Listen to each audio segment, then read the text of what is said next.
the Detroit Lions obviously beat the Chicago Bears on Thanksgiving, and maybe it was more so the Bears losing. Obviously, the game led to Matt Eberflus being fired. But I saw on the Pat McAfee show today that the defense, I'm sorry, for the Detroit Lions is really, really, banged up. So names that have been scratched off on this little list I'm looking at, obviously being injured. I can't pronounce these defensive tackles, but 2 of their defensive tackles have gotten injured.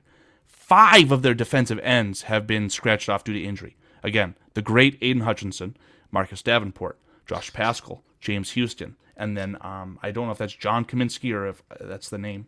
But now their linebackers are starting to run razor thin. Alex Anzalone, I don't know if I want to say the actual name that I like to call that son of a bitch, but there's also Derek Barnes, Malcolm Rodriguez, and then Jalen Reeves-Maben. Like, these are not the high-end all-pro starters, but they're quality, and they've got, 18 players on IR, I believe? The Lions, for as good as they are, they're really going to have to rely on Ben Johnson's offense because their defense right now, again, is running razor thin.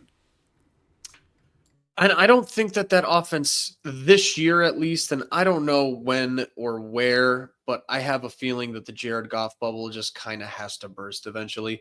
I don't have anything personally against Detroit. I just see a lot of things in that team where Paul and I have predicted like a 2 to 3 year window, whereas when you see teams that good and drafting that well, usually you see kind of like a more long-term success story. And Dan Campbell is fun, and he's got that rah-rah energy, and he's good. But I see something kind of starting to crack with Detroit. I think they are a regular season beast because they just play really, really hard.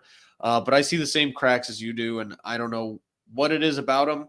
But yeah, there you go. I think Shorty kind of nailed it. They have a great O-line, and that's going to get you through a lot of the regular season. But maybe it's not going to carry you into the playoffs because then you need those skill position players to show up, and especially do not mess up with your quarterback. And they are locked into that guy for the next 5 years. I'm happy for Jared Goff and his nice little career resurgency that he's had there. But I don't know. I have a gut feeling that there's going to be a little bubble bursting there anytime soon.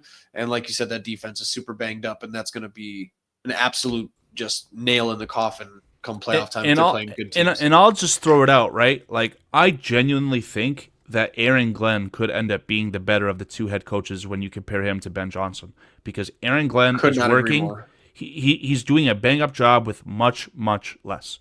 Like I said, the Lions have been a historically terrible franchise. 10-plus years of drafting in the top 12. What are we going to do? We can't get the best player at the skill position, whatever it is, because they're already gone. Let's just get an offensive lineman. If you do that for 10 years, you're going to end up with a fantastic offensive line. They are very lucky to have gotten away with Jared Goff playing like Jared Goff.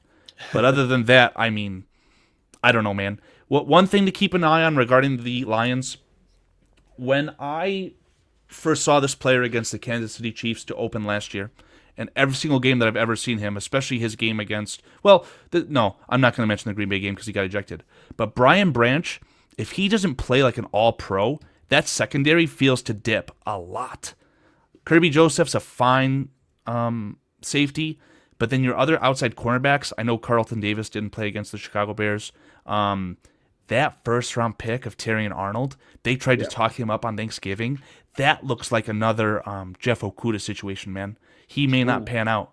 So their secondary isn't as good as I think that everyone else does. And if Brian Branch doesn't play like a Hall of Famer, you might be able to go toe for toe with them as far as scoring, especially if you're playing in Detroit in, a dome. Yeah, especially, and I'm a big believer that their linebacker position is just not as good as they like to convince us all that it is. Malcolm Rodriguez is a cool story from Hard Knocks, and spending a first-round pick on number 46. I forget his name off the top of my head, but that is not Luke. Yeah. Jack Campbell is not Luke Kuechly, and they're trying to all convince us that he's Luke Kuechly, and he's just absolutely not. So I'm with you there as well. Like Malcolm Rodriguez, the cool story, but then his backup, I would have to imagine, was Reeves-Maben? Someone tore their ACL against the Bears. Like, they're done too. Like, they're down to the third choice at one of their linebacking spots. And I'll say the name. It's Alex Anelzone. I don't like that guy. I fucking hate that guy. And he gets production. Give it to him. But if he's not on the field, again, that feels like somewhere where you have to take advantage of.